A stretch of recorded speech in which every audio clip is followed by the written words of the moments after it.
Hello, everybody. Welcome to Pop Jedi. This is episode 29. And of course, Rob DiLauro. With me, as always, is my lovely teammate, Miss JennaSayWhat. Jenna, what is going on?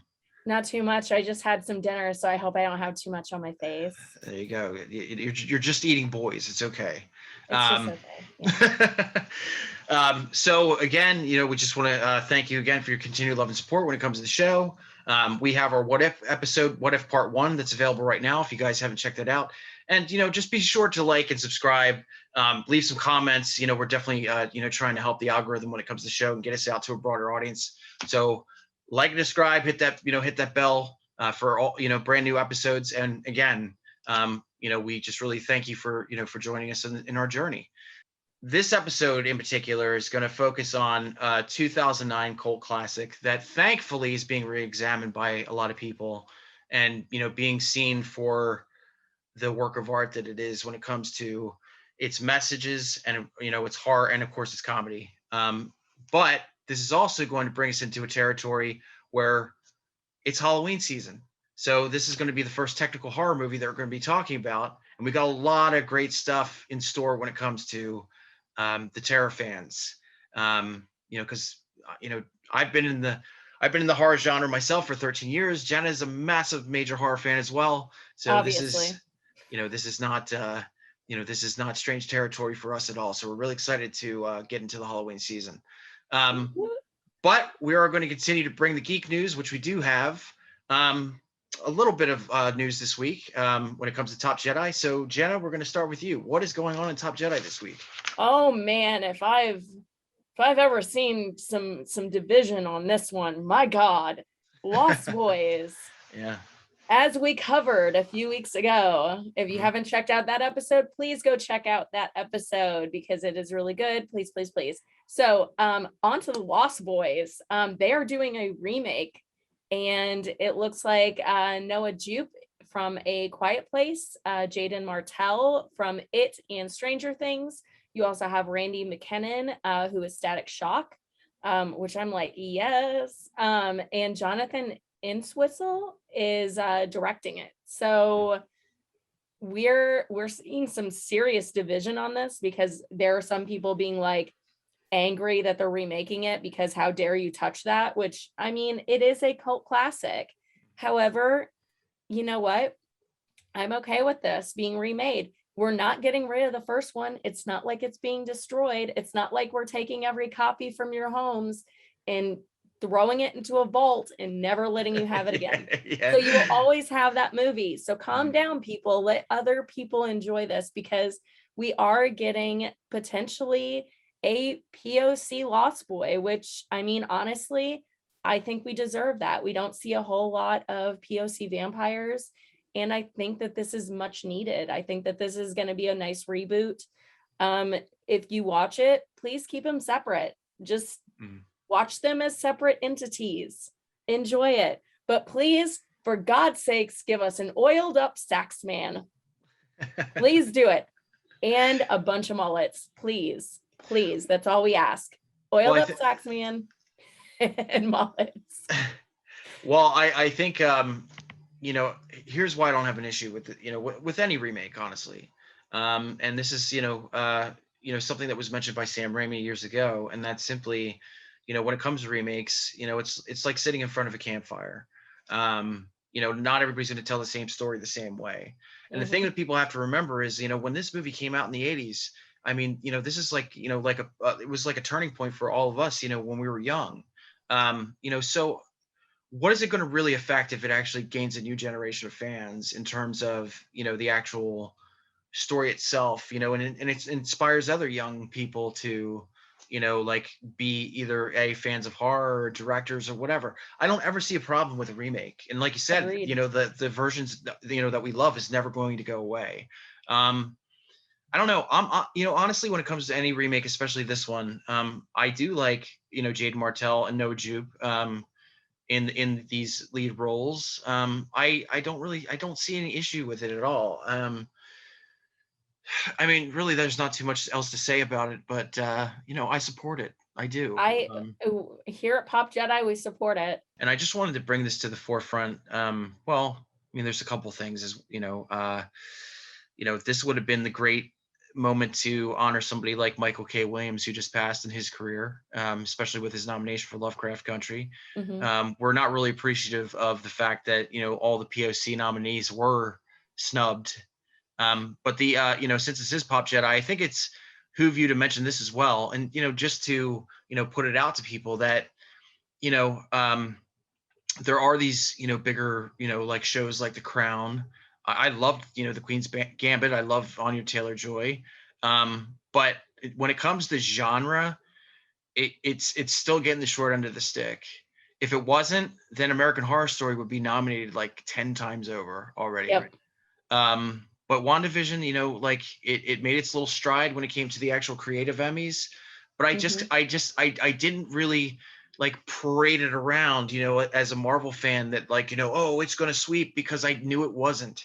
I knew that those 23 nominations were just going to kind of fall to the wayside, you know, because, you know, in regard of, you know, showing your respect for that particular property, it's all well and good. You know, they got to dress up real nice and, you know, like, hey, we got nominated for 23. I just knew they weren't going to win.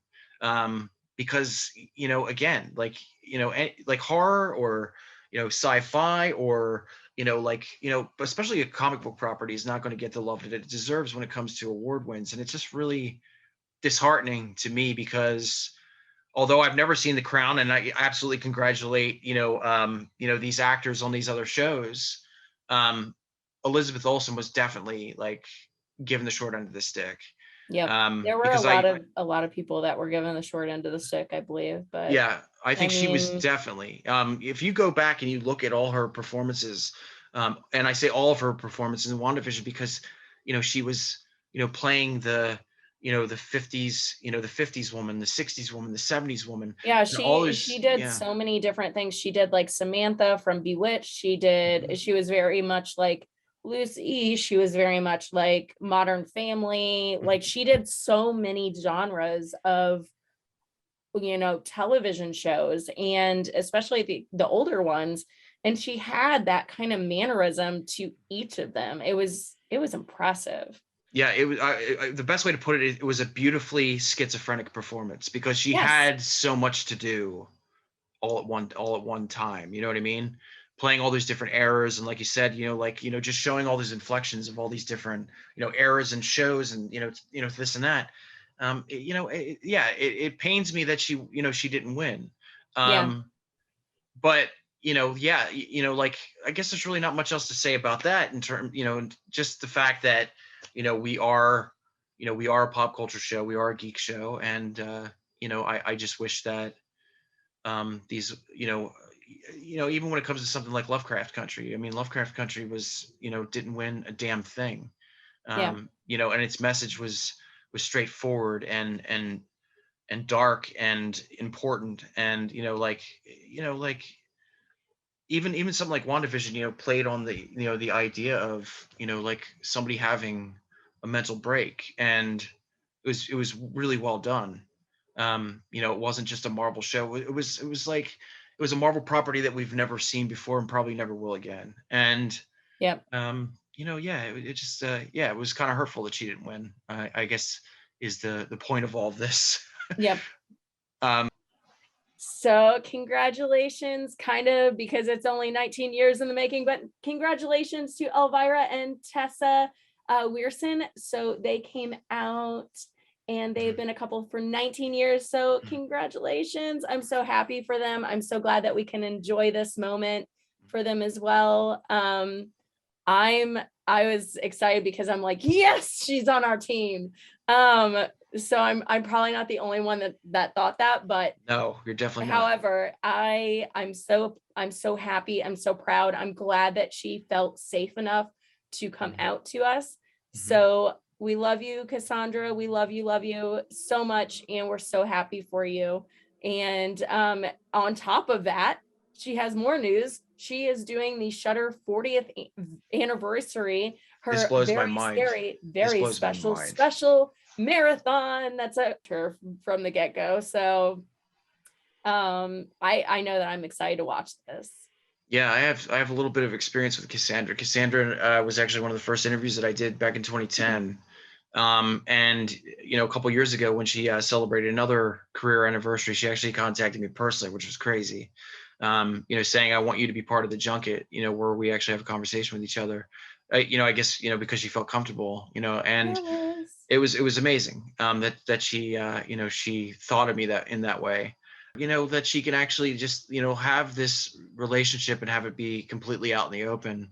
Me too. And the thing that I really loved about it is that when she made the announcement, um, the horror fans in particular were so supportive, men, women, whatever. And, they, them, like everybody was so happy for her that she could actually, breathe Agreed. and live the life that she wants to live. It was wonderful. Agreed. We're so happy for you, Cassandra. We love you so Yeah, much. but the Shutter thing, like, still blows my mind. The fact that, like in a couple days, we're going to see her, doing what she does best. And she, she's going to be hosting a marathon, which is unbelievable. I never thought that I would see that ever I'm again.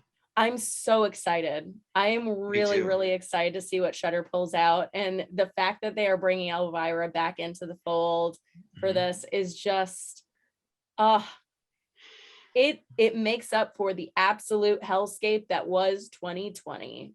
So next we're going to talk about a movie that came out in 2009. And, quite honestly, like, people hated it. I There's no, hated it. there's no better way to put it. They absolutely hated it. They abhorred it.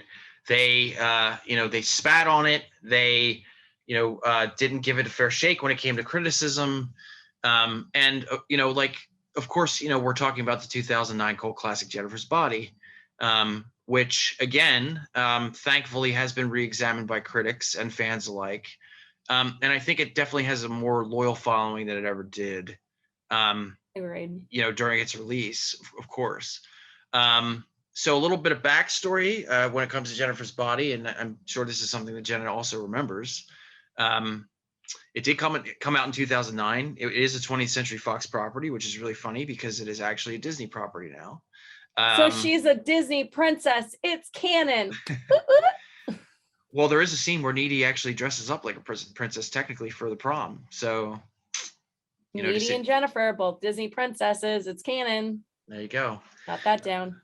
So this is in a time period where, Diablo Cody was on top of the world, as a screenwriter. She had just won an Academy Award for Juno. The world was her oyster. And Karyn Kusama, who is the director, is probably one of the finest directors I've ever seen. I know that recently there was an announcement that she was going to make a Dracula film, and I was all about it. She's never let me down as a director. So you had these two really, like, strong women that were, basically placed in the position to tell a story that, in Diablo's mind, played on the tropes of the horror film, but kind of flipping them all on its head. Yep. And, to be quite honest with you, like, this is a film that, probably introduced, the aspects of the Me Too movement years before the actual movement itself ever happened.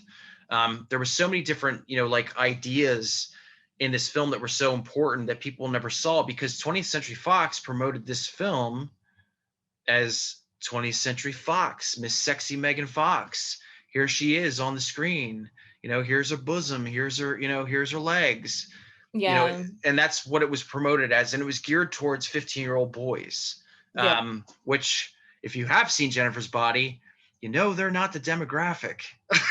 It's girls. It is honestly a teenage girl movie. It's everything to do with being a teenage girl, and in that, like, that revenge kind of tale of getting your just desserts on the boys. So I lost was in translation at the time. I was probably about to head into my 30s when this movie came out. And, I was in a situation where this is actually a couple of years before I actually stepped in the horror genre, tried to, as a, media, personality or whatever. And I loved the movie from the very beginning. I absolutely adored it. As a matter of fact, I have this copy of Jennifer's Body, the graphic novel, since 2009. that's what a huge fan I was of this movie. And man, you want to talk about bruises and scrapes from, friends, horror fans, like, oh, I just got lambasted for that. I mean, you know, it was basically like, for people, it was like you saying something like, I love the Twilight series or whatever. Like, people just pounce on you like immediately, which we both do. I do enjoy Twilight, quite a bit of it. But yeah, man, I was, like, you want to talk about dying on a hill? I died on the hill of Jennifer's Body. Like, I did not let anybody sway my decision. And I just love this movie from the very beginning. I didn't even see it whenever it first came out because it got such a bad rap. And I was like, oh, this is just like, a movie about like some teenage girl that's like kind of, it's a boy movie is what I thought. And well, I was that's what just they like, geared it to. Yeah. I didn't want to watch it. And then eventually I watched it a little bit later on and I was like, I hate that everybody told me different. Mhm. And yeah, so I kind of was on the same hill as you. It's just that I took a little bit later to get onto the hill. So I feel you. So we're in a place now where Jennifer's Body is, well over a decade old. It is celebrating an anniversary just now as we're recording this. And I do remember a couple years ago when it actually celebrated its 10th anniversary, that you could see, like through the interviews that they did with Megan Fox and Diablo Cody and stuff, that people were, starting to see this film in a different light. And that makes me super excited because it is really well done. Really well done. It's kind of on the same lines as like Sucker Punch. Sucker Punch originally got such a bad rap, like right out of the gate. And then it started to kind of gain traction. The thing is like girl power films were never really a thing up until recently.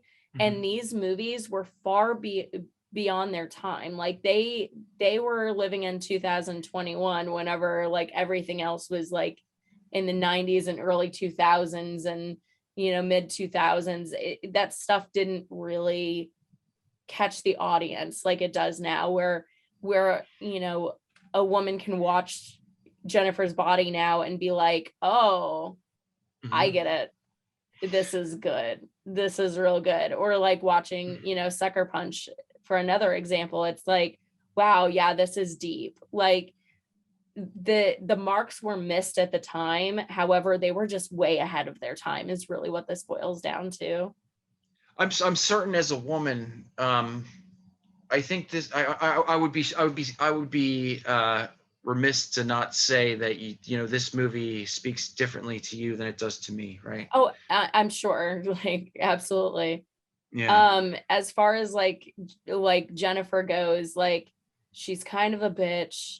Yes, super, And we all of us girls kind of go through some sort of phase. Most of us girls go through some sort of phase like that. I know I went through one of those phases where I was both at some point needy and I was also Jennifer at some point in my life.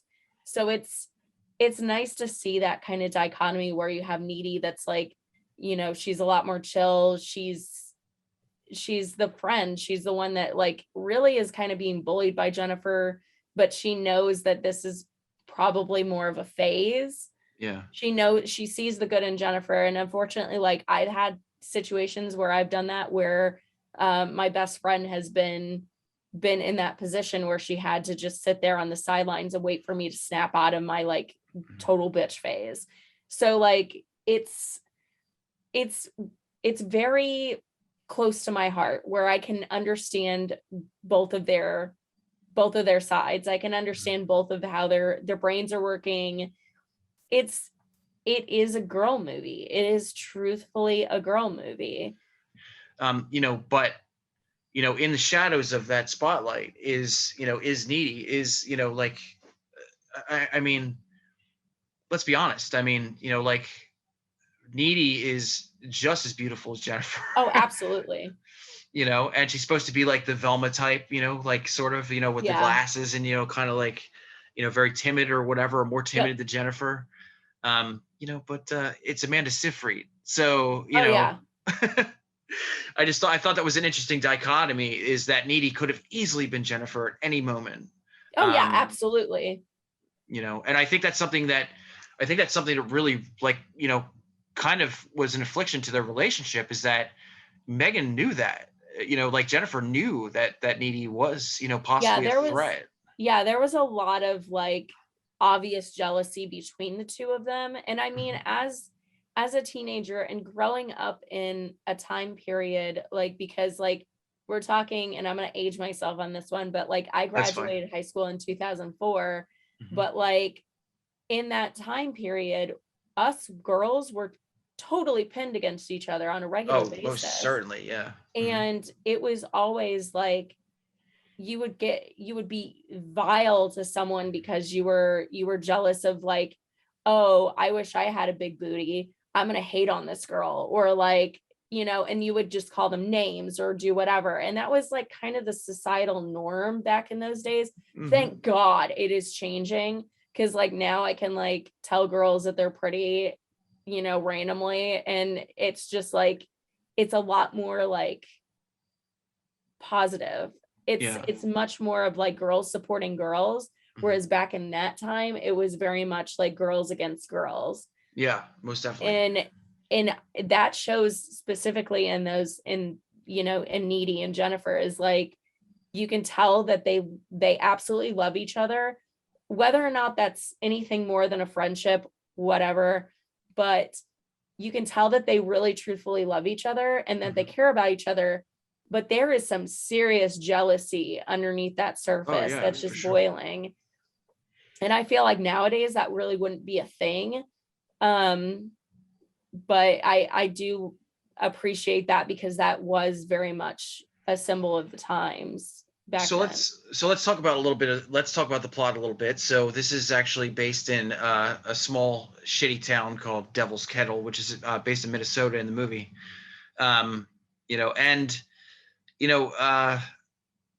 Basically Jennifer and Needy end up going to this like really junky dive bar, like country, like hick bar, to see this band, Low Shoulder. It's a club. Yeah, it's a club. Which like growing up in a smaller town in Pennsylvania, I'm real familiar with those kind of bars. Southern Illinois, I gotcha. Yeah. Yeah, totally. So they're at this bar in Devil's Kettle, and Low Shoulder sets the bar on fire. And you can see in Adam Brody's face that he's super stoked about it, because obviously their little pact with the devil is working. And they're so careless about all these deaths that he's just like, hey, whatever. Yeah, like, whenever he comes outside, has a drink, and he's just like, hey. Yeah, hey, what's going on? Drink this. It's like, oh. Yeah, so glad you guys made it, and people are screaming, just burning alive. It's pretty horrifying.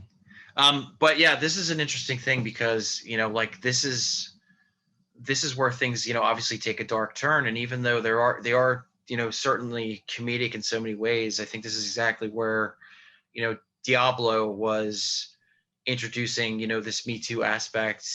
Not only when it just comes to, rock music, it's just, like men in general, like basically, Jennifer is just, like, I mean, literally and figuratively a sacrifice for these, for these guys. Yep. And she's actually, and to be completely honest, this movie was actually based off of a true story that was in that same realm for the 1995 murder of Elise Peller.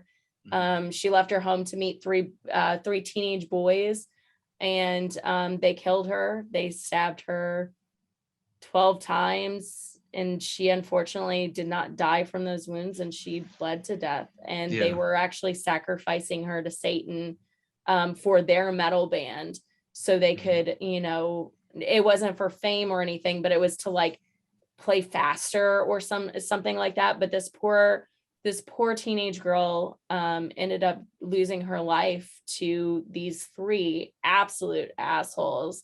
Pardon my French, but so that's where they got the story, and that's how this whole spot kind of comes into play, is it kind of plays off of that story of her.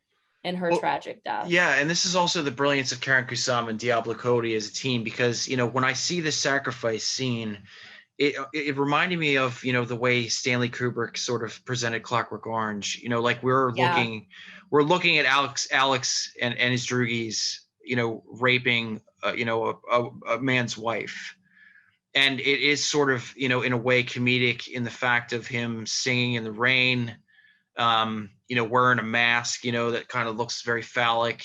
Yeah. But it's interesting because like it makes you feel these emotions, like obviously you shouldn't be chuckling when it comes to this whole situation, but in a way it's like you're kind of built to do that in a strange way. And that's kind of how I felt with this scene, because she's screaming in agony on this rock, and she's tied up, and they're just saying all this stuff, like give me the Bowie knife, and he's like, whoa, Bowie, cool, like so, yeah, I wouldn't say for me it's funny, but like for me, because like I am like a survivor, that scene was absolutely terrifying to me, because of the fact that is the callousness of people that do these heinous acts. That is right on par with that. So I think that Diablo Cody was straight up telling 100% truth right there, because I mean, it is true. Like I've been in situations where I shouldn't have been in places because I was very young and very naive, and I didn't think before I did things. And it wasn't even like on me, because realistically it's on the person that did these things. But like her getting into the van, there were so many times that one of them should have stood up to the other ones. They shouldn't have done it. It was just, to me, it was just pure horror. Because of the fact that it's so uncomfortably true. Well, that whole thing. The sacrifice was, like in many respects, it was a gang rape, is what it was. Oh, it absolutely, yeah, and unfortunately, that is kind of on par with poor Elise Poller and her story. So Diablo Cody did mirror her story a lot with this specific aspect. And I can't even, I've been in those shoes and been close to that, and it is just terrifying to me. So that whole scene was just like gut wrenching for me that whole time, because you know that can easily happen to you in this kind of, even now in this society, even though we have the Me Too movement and we have girl power, and we're starting to kind of stand our ground, there's still a lot of it that can easily happen at any given moment to any of us, and it's terrifying. Yeah. Well, the other thing too about it is, like you mentioned, the van door closing. I think that's the darkest part of the whole thing, is because, you have a friend that's, like looking out for her best friend and saying, well, basically she equated it to this old, like scary tree that she used to see as a kid. Right. And that's kind of the feeling that she got, when it comes to these guys. She saw the evil in them right away, and she's like, I don't think you should go. And she's just like, just piss off. You don't know what you're talking about. I want to hang out with these dudes. And, you see that door close, but, like for that one moment before the door slams, like you actually see Jennifer's face, like she's terrified. Yeah. Like, wait a second, should I be doing that? Like it, and that moment, watching that was so, I mean, I've been there, and I just, that whole part, like up until like that, the lead singer comes up and starts talking to her, immediately I'm just like, I think I'm gonna be sick, like the whole time. And it's just like, I can't deal with this. Like, this is not good. Like, this is stuff that happens on the regular. So here's where the movie gets interesting, and this is where we get into the horror aspects of things, like, that aren't very realistic. And this is why this movie is so brilliant, because it could have taken the realistic turn and stayed on that path the entire time. But Jennifer is missing for a while, and then all of a sudden Needy gets a visitor, and it's Jennifer, Are all you stabbed, scared, all Needy? stabbed up, trying to eat chicken out of a refrigerator, and just pukes up this like really just this black pool of like spiky Pins and bristles. needles. Yeah, dude. Yeah, this is a scene. This is definitely a scene. And then, Needy, comes up to her, and then she just basically goes, raw, and like has this guttural, like thing happen. And you're like, oh, Jennifer is not Jennifer anymore. Yeah, that was one of those moments that in the film it was just like I was glad, I'm glad to see her alive, but at the same time I'm also like, whoa, what's happening? Like, what is this? What's happening to her? Like, because Needy does not know that she's demonically possessed at this point in the film, and she just is concerned. Yeah. She wants to know what happened to her friend. Like, she has genuine concern all over her face. She wants to know, like, is she okay? What did they do to her? Like, does she need to go to the hospital? Like, you can see it in Needy's face. And then that guttural thing, and it's just terror. And that's, Jennifer like pushes her up against the wall, and she's like, are you scared, Needy? You should be, yeah. You should be. Like, it was just like, oh. So she comes back to school the next day, and she's beautiful Jennifer. And a scene that we've seen many times in Jawbreaker and The Craft and Ginger Snaps, the slow motion walk, through the hallway. And oh yeah. In this outfit. In this outfit. Let's talk about the boys in this movie for a minute, because this is the interesting thing about this movie to me, is that none of them are as necessarily presented as a threat. No. Per se, right? See, and that's where I would differ. I'd go the opposite route. But they all have the same motivations to a certain extent.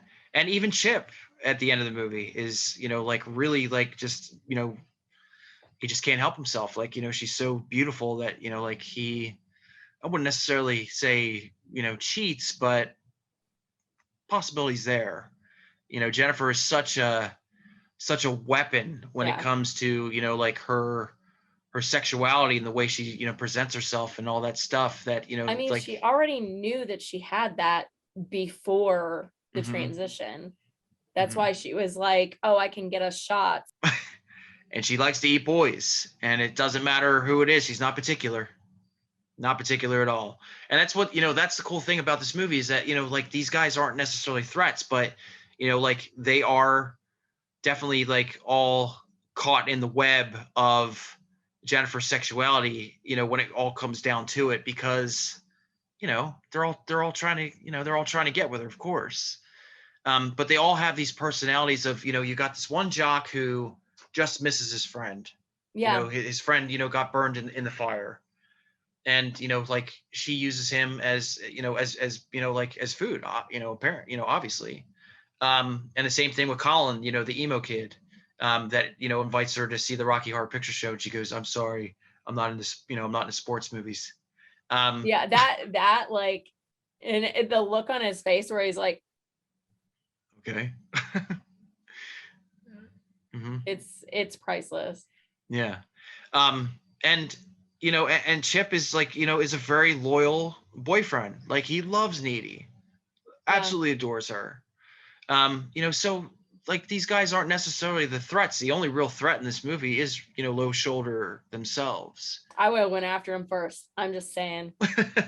The cool thing about it is that, Jennifer noted, she realizes her power. She's, lighting her tongue, with a lighter, and saying, I am a god, because, like, her tongue just heals right away. Yeah. But the interesting thing is, like, when she's deteriorating, especially that one scene where she's, like, constantly putting face cream on herself because, she's just getting paler and sicker looking because she's not, feeding the way that she needs to. That's really heartbreaking. Yeah. Because even as she didn't deserve any of this. Well, not only that, but even as a succubus, like, like, I think that the thing about Jennifer is, like, everything is so sort of plastic and fake to a certain extent. Yeah. You know what I mean? Like even before she got, she got turned, like everything is just kind of like, you know, it's all feature as opposed Yeah. to. I also feel like as as someone that grew up kind of in that time period, it was very much like that. So Colin goes to basically like, it's like a development. It's not even like complete yet, and goes to meet her like in this house that's being worked on, This with is like, our house, Colin. this is terrifying. As a goth kid though, like I swear, like the whole candle thing, like, do you know how long it takes to light like 4 candles, let alone that many candles Mm-hmm. to put in that house? I'm serious. Mm-hmm. Like I would have fell for it too. I would have been like, yeah, this is cool. This is cool. Right. Like at first I'd be a little freaked out, but then like I'd be like, okay. You lit all these candles for me. I see that you spent an hour and a half doing this. Let's talk about the, obviously the moment where, well, first of all, I love this scene simply because Jennifer was wearing an Evil Dead t-shirt that actually belonged to Needy. Needy was the Evil Dead fan. And I was like all about that. Like, oh, she's wearing an Evil Dead t-shirt. That gave me chills just from that. Yeah. And I think this is the moment of the film that I think gets the, like, especially when it came out, was like the wrong idea. Like, it was just like, oh, 2 girls are making out and it's supposed to be titillating and whatever. Like, there's something to this scene. It's very well done in terms of you seeing just the passion between these 2 friends. Like, they obviously have done this before many times. They did mention that. Like, in a way, maybe even they should have been together, I think. Yeah. Like, absolutely. Like, to me, like I think that they should have been together, but they have so many issues. Mm-hmm. Like, again, with the jealousy on the underlying thing. I mean, the entire it's a toxic time, friendship and a toxic relationship for sure. Yeah. I mean, look at Jennifer whenever Chip is around. She is obviously jealous of their relationship. And I feel like it has nothing to do with Chip. And I feel like the reason that that's because Needy's not being treated like a whore by Chip. Yeah. And Jennifer's constantly being treated like a piece of meat by every man that she sees. You know what I mean? Yeah. Yeah, but I also feel like she's jealous of Chip because Chip has her in that way too. Mm-hmm. Like, there seems to be some underlying thing, like whenever, like, going back into like the concert, Jennifer grabs Needy's hand and they hold hands for a while, and there's that connection between the 2 of them. Yeah. So I feel like there is some underlying, like, bisexual, pansexual kind of thing going on in that realm, Mm-hmm. And like, we're in a situation where Needy is, she's letting Chip in on the fact that, like, Jennifer is what Jennifer is. And this is the greatest thing about this movie, that the high school library has an occult section. Like a full-on great occult section. Yeah. That killed me. I was like, man, I wish my high school would have had that. Instead, I got in trouble and almost like suspended or expelled from school because I brought a pagan book to school. Yeah, this religious freedom. This high school in this little town of Devil's Kettle, like Minnesota, basically has like a library of Cagliostro in its high school. Which, by the way, we mentioned that in the What If episodes. You guys haven't seen that, go back and watch it. Yeah. I just thought that was the coolest thing. It was just so, like, that. I think that was the, like, out of the whole movie, that was the most unrealistic thing to me, is that the library had an occult section. Yeah, very.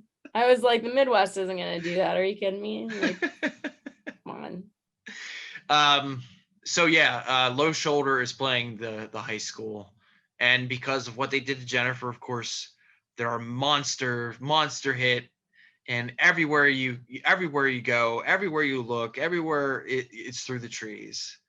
God, so that song. Eventually, you're just like, you feel like Needy whenever she turns on the radio and is playing. She's like, ah! Like, Yeah. I'm like, girl, I feel you. Feel you. Yeah. Yeah. So they're at prom, and Needy basically has here's the interesting thing about here's the thing about the actual outfits themselves. Like Needy has this, very like frilly, like It almost looks thrifted. It looks like yeah. it's like an 80s prom dress. Hmm. But of course, Jennifer's dress is very, it's sleek, and it's I think it's interesting that they made it white, like it's a white dress. You know what I mean? Yeah.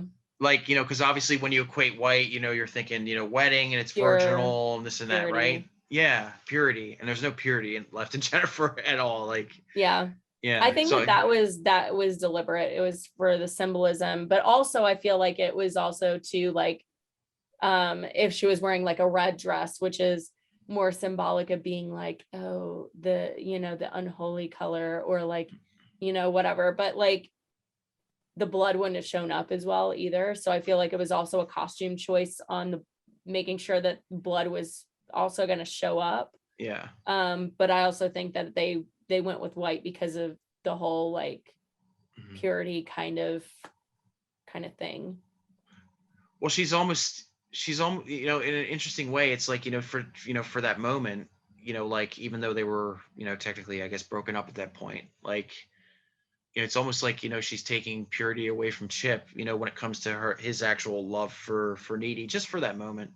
Yeah. I mean, the fact that he actually got lured, to that, to that seedy place, thinking like, oh yeah, I'm gonna be able to get with Jennifer Check. This is gonna be awesome, Um, so I think it all kind of parallels, with each other, just the actual, the color scheme that they chose and all that stuff, I think. Yeah. Or maybe I'm just reading too much into it. Who knows? But so we're at this like really like, God, this pool is horrifying. This pool has seen much better days. Mm-hmm. No, the whole place is just horrifying. Like it's a perfect time for, a perfect place for a standoff, because of course, Needy. Well, here's the question that I have. Okay, so Needy has this moment, where she feels that Jennifer's gotten Chip, right? Yep. So it, like, yes, I get when you're in love with somebody, like, you feel some sort of connection with them, but it almost felt like this was a psychic moment. Did it feel like that to you? When she goes like running for Chip, like she knows exactly where, where Jennifer took him and stuff. It's the necklaces. Is that what you think? That's what I think. Yeah. I think the necklaces were like a link. Because that's like later on in the movie, whenever she rips the necklace off, that link is kind of severed. That makes sense. No, that makes sense too, because, she was having, psychic, situations when they're hashing it out. They're having an argument with each other. Like, even though, even though like, she's stabbing her with, with a pole and all that stuff, like they're having a conversation with each other. Yeah. Like, you've always been jealous of me. God, God damn, like. God, me. Yeah. Like they're just having a back and forth. I was the snowflake queen. Yeah. 2 years ago when you were relevant. Like, it's just like, yeah. Yeah, that's what I love about it. It wasn't like this huge like drag out fight. It was literally these two friends like having like an actual like emotional confrontation with each other as well. Yeah. And of course, we do have to mention that, she does chomp the shit out of Chip, and he, Chip, is like succumbs to his wounds. He's on his way to the next world. So she can't let Needy have anything. She can't be happy. She can't, have love. Everything that Needy, like everything that Jennifer doesn't have, Needy can't either. And I think that was kind of like always the, this is where, Needy goes to, end the menace. You know what I mean? Yep. Like, you like really just like, just end, Jennifer's reign as this demonic, killer. And, they have a confrontation in her bedroom. and like they're levitating and floating around and stuff, and she ends up getting the stabbing blow, and she goes, "My tit," and she goes, "No, your heart." So then we come to find out that Needy got bitten, and if you get bitten by a succubus, then you become basically like a half breed, and Yeah. you become like super powerful yourself. So we meet Needy. We didn't mention in Institution, and she basically just like kicks the shit out of this orderly like into this table. Yep. And I mean that's in the beginning, isn't it? Mm-hmm. Yeah. So it all kind of like rotates. Mm-hmm. It's like that rotating story arc, and I like Yeah. it. It kind of like basically like it bookends, so like it dovetails into the introduction where you just see her in solitary confinement basically after the like just I mean just kicking this orderly like to death. Like she kicks her like 20 feet away Yeah. like into a table, and Yep. then she's confined, and then by the end of the movie you see her basically levitating. She kicks the window in, which is probably like 15 feet up or whatever, and Yep. she escapes. We get this wonderful montage of Low Shoulder at this hotel, and of course they're being assholes and they're throwing TVs out of windows, and there's all kinds of cocaine laying around, and then there's the crime scene photos, Oh God, I loved it. where they pan up to every band member and their throats are slashed and there's blood everywhere. And And she did then it with the knife that they stabbed Jennifer with. I impart to all of you, if you guys have not seen Jennifer's Body, I honestly I think it's more relevant today than it was back then. You know what I Yep. mean? It definitely has something to say, and it definitely has something that's universal and timeless. Um, and that could be good or bad. Um, but like it definitely has a message at its core. And I hope people, I don't know, the people that don't didn't necessarily hear it the first time actually hear it the second time around, or for the first Agreed. time. It's one of my favorites. It's one of Yeah, my go absolute watch it favorites. because it's spooky season now, guys. What Mm-hmm. better time? Yeah. Well, speaking of spooky season, we got some, really cool stuff coming up. So, when we do promotions for the, for the upcoming shows, we'll let you know what we have, in store for you. But it is the Halloween season. We're super excited. This was kind of like this is the beginning point for all of the terror that we're going to have on Pop Jedi. So, thank you for joining us again. If you have not subscribed, it definitely helps us out. Subscribe to the channel, make your comments, let us know what you think about Jennifer's Body. If you guys have actually seen Jennifer's Body, let us know what you think in the comments. Did you love it? Did you hate it? What were your thoughts on on that particular film? And yeah, we'll see you next week. Talk to you soon. Bye-bye.